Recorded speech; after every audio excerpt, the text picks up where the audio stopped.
بسم اللہ الرحمن الرحیم۔ رنگین کہکشاں، مصنف M.A. راحت۔ ایپیسوڈ 10، چنارپور، رانا اختیار خلجی۔ اعتراض۔ اچانک حسن فیروز کتاب رکھ کر کھڑا ہو گیا اور کرنل ہمایون نے گھور کر اسے دیکھا تو وہ کہنے لگا، یہ ساری تفصیل مجھے بتائی جائے کیونکہ سپرویژن میری ہوگی، خواہ اینٹیں اٹھانا ہو یا چنارپور یا رانا خلجی۔ رانا اختیار خلجی۔ کرنل صاحب ڈپٹ کر بولے، اختیار میرے حوالے کیا جائے؟ حسن نے کہا، سوچ لو۔ ہاں، سوچ لیا۔ اوکے، پھر تفصیلات نوٹ کر لو، کرنل صاحب نے کہا، اور ہم دونوں سنجیدگی سے ان کے سامنے بیٹھ گئے۔ یہ سب کچھ بڑا دلچسپ تھا اور مزید دلچسپیاں سامنے آنے والی تھیں۔ حسن فیروز بھی خاصا سنجیدہ نظر آ رہا تھا۔ اس نے کرنل ہمایون کو انگلی سے اشارہ کر کے ایک لمحے کو رکنے کے لیے کہا اور پھر اپنی جگہ سے اٹھ کر ایک پین اور بال پوائنٹ اٹھا لایا۔ کرنل ہمایون کے چہرے پر مکمل طور پر سنجیدگی نظر آ رہی تھی۔ کچھ لمحے خاموش رہنے کے بعد اس کی سرد آواز ابھری، پہلا جملہ لکھو، ڈسپلن۔ ڈسپلن ہوتا ہے۔ میرے اور تم لوگوں کے درمیان آج تک کے رشتے اپنی جگہ ایک مستحکم حیثیت رکھتے ہیں، لیکن جب کوئی ذمہ داری سپرد کی جائے تو ایک جنبش بھی ایسی نہیں ہونی چاہیے جو قابل اعتراض ہو۔ ہم اگر اصولوں کو نظر انداز کر دیں تو سمجھ لو کہ پھر ہمارے پاس کچھ باقی نہیں رہتا۔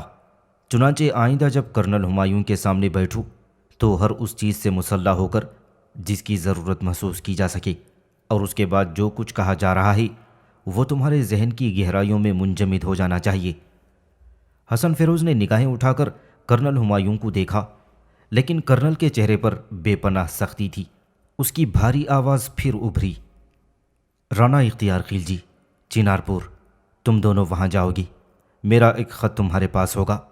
یہ خط تم رانا اختیار خلجی کو پیش کرو گی، اور اگر وہ موقع پر نہ ملیں تو رانا کا ایک دیوان کہہ لو، گھر کا نگران کہہ لو، ایک صاحب اختیار شخصیت وہاں اور بھی ہے، اور اس کا نام فاروق احمد ہے۔ عمر رسیدہ آدمی ہے۔ فاروق احمد کے بارے میں معلومات حاصل کر کے یہ خط تم فاروق احمد کو دے سکتے ہو۔ اس کے بعد تم وہاں ایک پرسکون رہائش گاہ لو گے اور مجھے اس کے بارے میں رپورٹ دو گے۔ اس کے لیے میں تم سے خود رابطہ قائم کر لوں گا۔ تمہیں 7 دن دیے جائیں گے۔ 7 دن میں مجھے ان واقعات کی رپورٹ درکار ہوگی جس کے لیے یوں سمجھ لو کہ رانا اختیار خلجی کو ہماری ضرورت پیش آئی۔ ابھی مجھ سے کوئی سوال نہ کیا جائے، میں چند الفاظ میں تمہیں مختصر تفصیل اور بتا دوں۔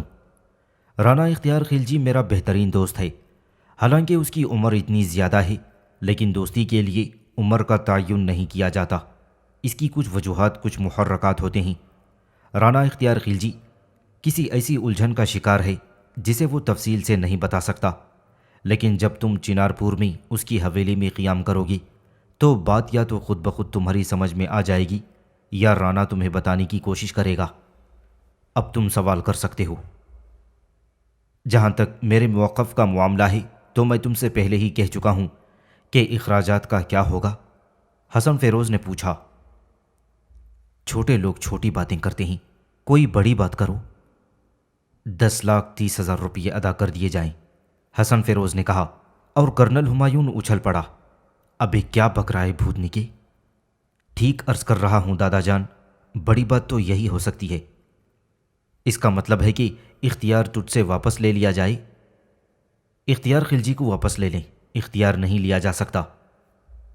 اچھا، فضول باتیں بند۔ کیوں گل مراد، تم بتاؤ کیا کہتے ہو اس کے بارے میں؟ آپ کا حکم کرنل صاحب۔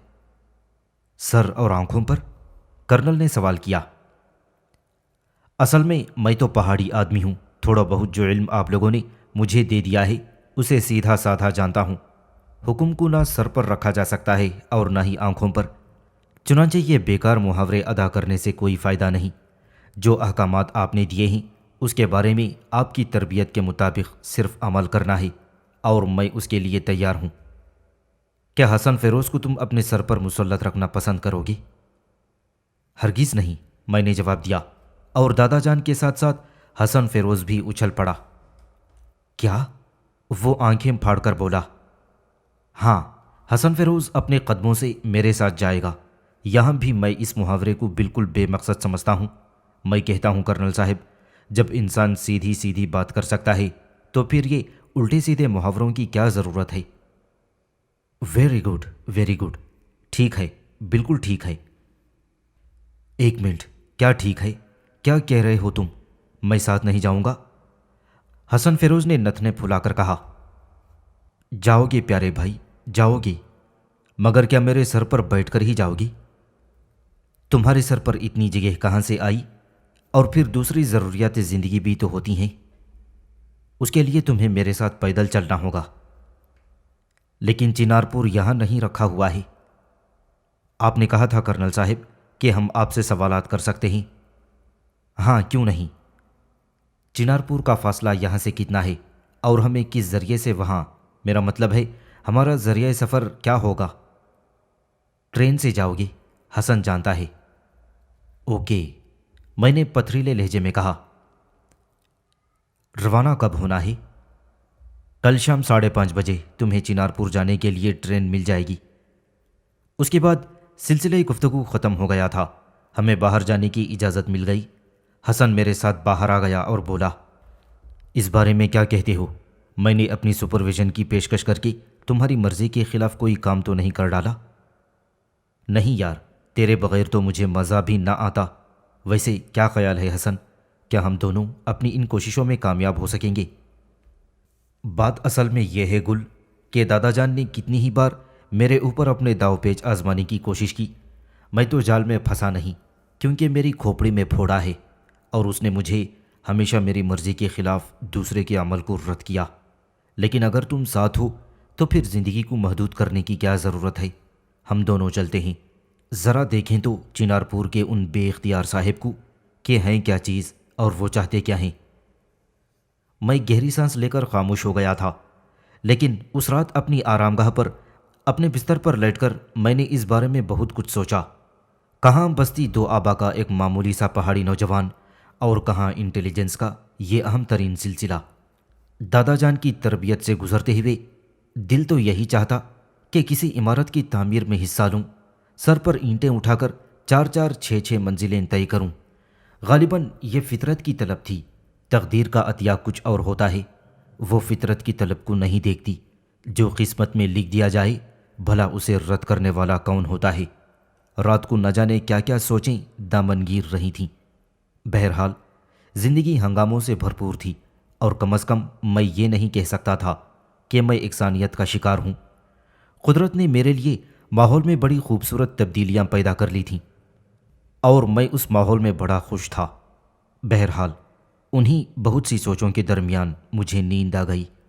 صبح کو جاگا تو طبیعت تر و تازہ تھی۔ انسان کی زندگی میں جب کوئی تبدیلی رونما ہوتی ہے تو وہ کچھ خوبصورت احساسات کا شکار بھی ہو جاتا ہے۔ جاگنے کے بعد مجھے یاد آیا کہ آج 5:30 بجے مجھے چنار پور روانہ ہونا ہے، تیاریاں بھی کرنی ہیں۔ بہرحال چونکہ سپروائزر اپنا حسن فیروز تھا، اس لیے کوئی مشکل مسئلہ نہیں تھا۔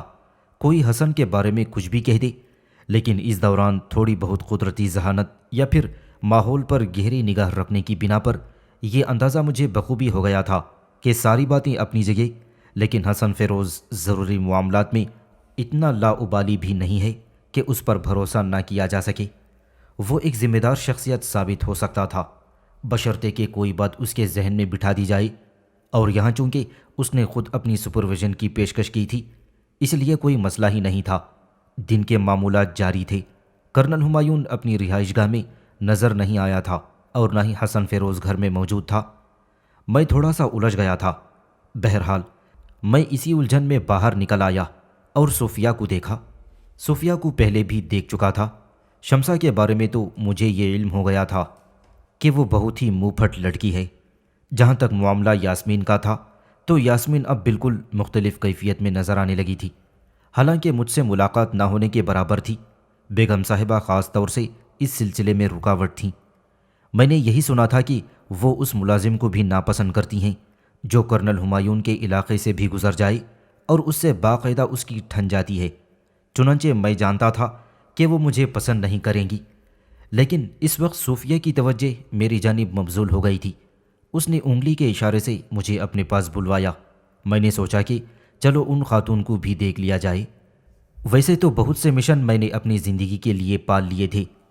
میرے دل میں یہ احساس بھی تھا کہ اب جب اس گھر کا نمک کھا رہا ہوں تو اس کے مسائل میں اگر اپنی ذات سے کوئی کمی پیدا کر سکوں تو خوش قسمتی کا باعث ہوگی۔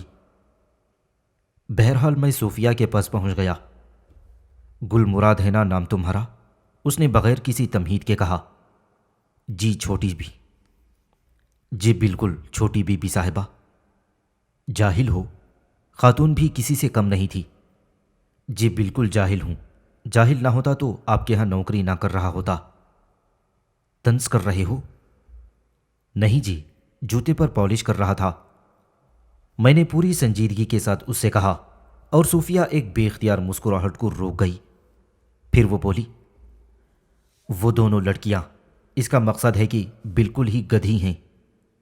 اگر لڑکیاں ہیں تو گدھی ہی کہہ سکتے ہیں چھوٹی بی بی صاحبہ۔ میں اپنی بہنوں کی بات کر رہی ہوں، اس نے غرائی ہوئی آواز میں کہا۔ جی؟ میں نے چونکنے کی اداکاری کی۔ لیکن میں دعوے سے کہہ سکتی ہوں کہ تم بننے کی کوشش کر رہے ہو۔ جی چھوٹی بی بی صاحبہ، آپ نے بالکل ٹھیک کہا، کوشش تو میں بہت دن سے کر رہا ہوں جی۔ اصل میں وہ بیچاری بھی میرے ہی نام پر بیٹھی ہوئی ہیں۔ بچپن کا رشتہ ہے چھوٹی بی بی صاحبہ، اور پھر بھی۔ میں نے شرما کر آنکھیں جھکا لیں۔ صوفیہ منہ پھاڑ کر مجھے دیکھ رہی تھی۔ پھر اس نے ادھر ادھر دیکھتے ہوئے کہا، ذرا ادھر تو آؤ، اور وہ پیچھے کھسک گئی۔ اس بار وہ مجھے ایک ایسے درخت کے آڑ میں لے گئی تھی جس کا تنا بہت چوڑا تھا اور کوئی ادھر ادھر سے ہمیں دیکھ نہیں سکتا تھا۔ تم واقعی سنجیدگی سے مجھے بتاؤ، دیکھو اگر ڈرامہ کر رہے ہو تو مجھ سے بڑے ڈرامے باز نہیں ہو، تمہاری طبیعت درست کروں گی میں۔ کیوں، کوئی غلطی ہو گئی چھوٹی بی بی صاحبہ؟ تم کیا فضول کی باتیں کر رہے ہو؟ کون بچپن کی دوست ہے؟ میں نے تم سے پوچھا تھا کہ تم بن رہے ہو یا بننے کی کوشش کر رہے ہو؟ کرنل ہمایوں صاحب نے یہی کہا ہے چھوٹی بی بی صاحبہ کہ اگر کچھ بننا چاہتے ہو تو محنت کرو۔ اب دیکھیے نا، ڈرائیوری سیکھ لی ہے۔ دیہاتی آدمی ہوں، پہاڑی علاقے سے آیا تھا۔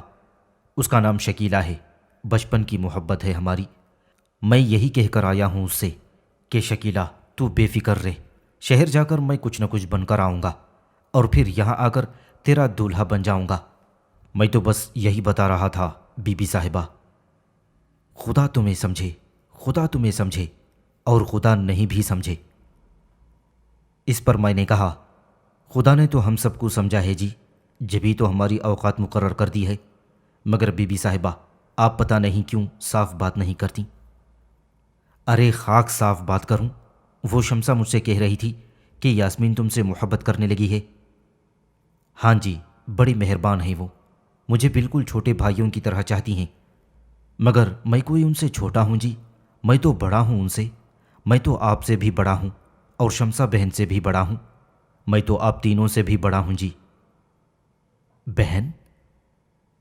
تو اور کیا جی، ملازم غلام ضرور ہوتے ہیں لیکن یہ رشتے تو بڑے اچھے ہوتے ہیں جی۔ آپ بھی اگر چاہیں تو کبھی غلطی سے مجھے بھائی کہہ دیا کریں۔ دفع ہو جاؤ یہاں سے، چلے جاؤ، صوفیہ نے کہا، اور میں فوجی انداز میں مارچ کرتا ہوا وہاں سے چل پڑا۔ کافی دور جا کر پلٹ کر دیکھا، صوفیہ عجیب سی نگاہوں سے مجھے گھور رہی تھی۔ میں اپنے رویے سے بہت مطمئن اور خوش تھا۔ یہ سچی بات ہے کہ فطرت میں غلاظت نہیں تھی اور فوراً ہی کسی حسین چہرے کو دیکھ کر دل مچل نہیں اٹھتا تھا۔ زندگی کی لطافتیں اپنی جگہ، لیکن معیار زندگی بھی تو کوئی چیز ہوتی ہے۔ میرا اپنا ایک معیار تھا۔ یہ الگ بات ہے کہ ابھی تک اس معیار پر کوئی شکیلہ نہیں پوری اتری تھی۔ یہ تو صرف ایک فرضی نام تھا جو میں نے تفریح کی غرض سے لے لیا تھا۔ ویسے صوفیہ صاحبہ کو بھی لطف آ جائے گا، چلی تھی مجھ پر روب جمانی۔ خیر یہ سب تو بات کی باتیں ہیں، پہلے تو یہ مسئلہ دیکھا جائے کہ یہ رانا اختیار خلجی صاحب کون ہیں، چنار پور میں کیا چکر چلا ہوا ہے، اور دادا جان کو شہر کا اندیشہ کیوں ہے۔ مگر یہ سب چلے کہاں گئے؟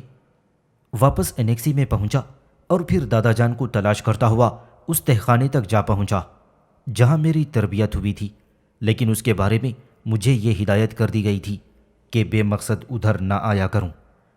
ویسے دادا جان نے یہاں اپنے لیے ایک بہترین حفاظت گاہ بنوائی تھی۔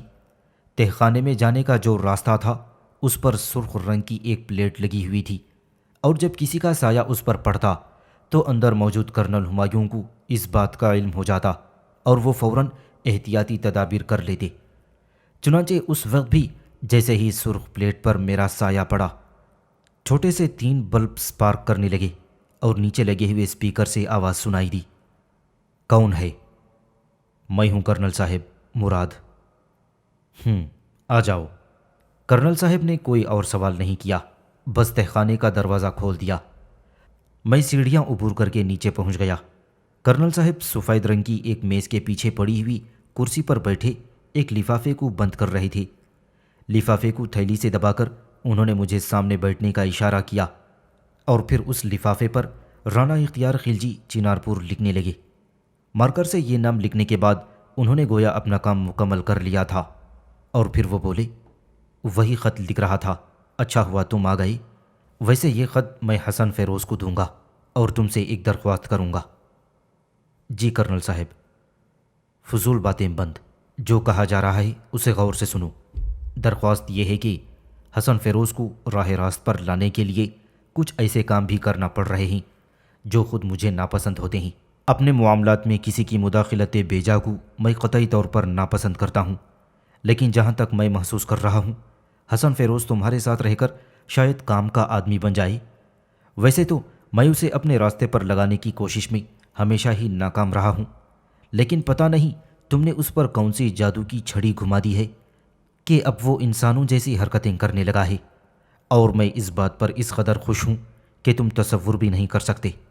چنانچہ بقول اس کے اختیارات تو اس نے لے لیے ہیں اور اس معاملے کو سپرویژن کر رہا ہے، لیکن اس پر ذرا نظر رکھنا، کہیں ایسا نہ ہو کہ اس کا لاؤبالی پن نقصان دہ ثابت ہو۔ اصل میں کرنل صاحب، کیونکہ صورتحال کو میں بالکل نہیں جانتا، اس لیے کوئی تبصرہ بھی نہیں کروں گا اور اس بارے میں اپنی طرف سے کوئی بات نہیں کہوں گا۔ اگر تم سمجھتے ہو کہ تمہارے ان الفاظ سے متاثر ہو کر میں تمہیں چنارپور رانا اختیار خلجی کے بارے میں کوئی کہانی سنانے بیٹھ جاؤں تو اس غلط فہمی کو دل سے نکال دو۔ جو کچھ بھی کرنا ہے وہاں جا کر تمہیں خود کرنا ہے۔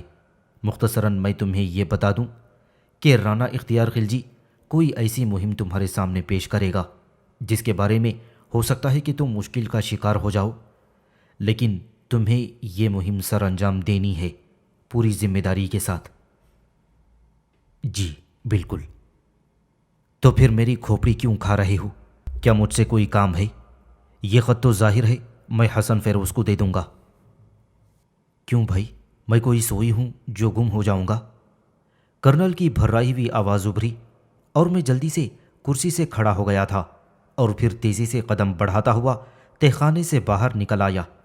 حسن فیروز نظر آ گیا تھا۔ وہ مسکراتا ہوا بولا، کرنل جی بی کے پاس جا رہے ہو؟ یار کمال ہے، تمہارا سارا خاندان اسی کیفیت کا شکار ہے۔ ہائے کیا مزے کی بات کہی ہے، میرا خاندان۔ چلو چلو دیکھو تمہارے لیے کیا لے کر آیا ہوں، دیکھو گے تو خوش ہو جاؤ گی۔ وہ مجھے کمرے میں لے آیا اور پھر اس نے میرے سامنے رکھا ہوا ایک کپڑا کھول دیا۔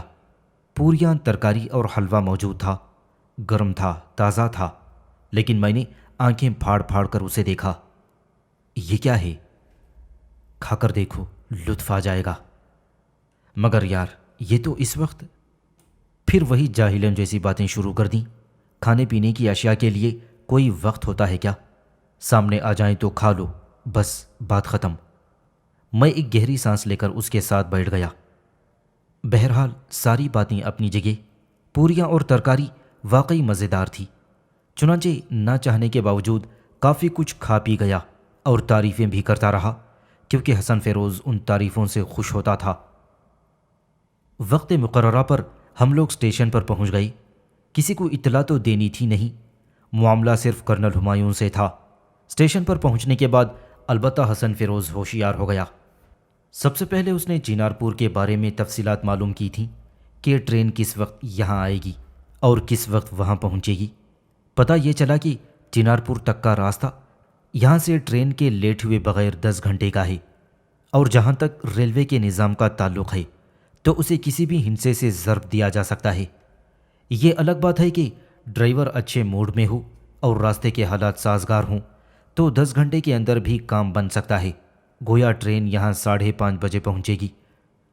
فرض کرو اگر 6 بجے روانہ ہو گئی تو صبح 4 بجے وہ چنار پور پہنچ جائے گی۔ ٹکٹ وغیرہ خرید لیے گئے تھے جو کہ آسانی سے حاصل ہو گئی تھی، بس ذرا قلی کو آنکھ مارنی پڑی تھی اور جواب میں اس نے بھی آنکھ ماری تھی۔ پھر ہاتھ سے کچھ فحش اشارے بھی کیے تھے اور یہ فحاشی تکمیل کو پہنچ گئی۔ قلی نے ہمیں ایک آرام دہ جگہ پر بٹھا دیا اور ہماری ہر طرح کی تسلی کرنے کے بعد کہ جس میں اچھی خاصی رقم پہنچی تھی۔ ٹرین ڈرائیور غالباً گھر سے وعدہ کر کے آیا تھا کہ صبح کا ناشتہ گھر پر ہی کرے گا، چنانچہ وقت سے پہلے ہی ٹرین روانہ ہو گئی اور اس کے بعد راستے طے ہونے لگے۔ چنار پور کے بارے میں جو معلومات حاصل ہوئی تھیں وہ یہ تھیں کہ ایک خوبصورت پہاڑی علاقہ ہے، پہلے کبھی کوئی چھوٹی سی جگہ ہوگی لیکن اب اس کے اطراف میں بہت سی صنعتیں پھیل گئی ہیں، لیکن شہر کی خوبصورتی اپنی جگہ قائم ہے اور نواحی علاقوں میں رہنے والے شہریوں سے مقابلہ کرنے کی کوششیں جاری ہیں، یعنی کہ چنار پور کے موسمی حالات سے فائدہ اٹھا کر وہ چنار پور کو خوبصورت بنانے میں مصروف ہیں۔ بس یہ مختصر معلومات تھیں۔ راستے میں حسن فیروز بھی سوچ میں ڈوبا رہا، کبھی کبھی اچانک منہ اٹھا کر وہ 2-1 باتیں کر لیا کرتا تھا اور اس کے بعد پھر مراقبے میں چلا جاتا۔ میں نے 1-2 بار اس سے کہا بھی، قرب و جوار میں بیٹھے ہوئے لوگ غالباً تمہیں کوئی پہنچا ہوا بزرگ سمجھ رہے ہیں، یہ تم پر کیا کیفیت طاری ہے؟ بس یار غلطی سے نیند کی گولی کھا بیٹھا ہوں۔ کیا مطلب؟ میں چونک کر بولا۔ یقین کرو سر میں درد ہو رہا تھا، میں نے سوچا کہ کوئی سرد گرد کی گولی لے لوں۔ اب تم سے تذکرہ کرتا ہوں تو تم پریشان ہو جاتے ہو، نہ جانے کس طرح اب تک اپنے آپ کو سنبھالے رہا ہوں۔ خدا کی پناہ، کاش تم زندگی میں کبھی عقل کا کوئی کام کر لیتے، میں نے کہا۔ کیا ہے یار، کیا ہے؟ ایک بار حسن فیروز پھیکی سی ہنسی کے ساتھ بولا۔ خاک کیا ہے؟ یقین کرو یار، کیا ہے؟ بھلا کیا؟ چھوڑو یار، نیند کی گولی کھائے ہوئے ہوں، صحیح جواب نہیں دے سکوں گا، آرام کر لو۔ اس کے بعد میں نے حسن فیروز کو پریشان نہیں کیا۔ ٹرین سفر کر رہی تھی۔ جب رات زیادہ گہری ہو گئی تو سارے مسافر سو گئے۔ میں اکیلا بے وقوف جاگ کر کیا کرتا؟ ہاں، یہ معلومات حاصل کر لی تھیں کہ ٹرین چنار پور پر صرف 5 منٹ کے لیے رکتی ہے۔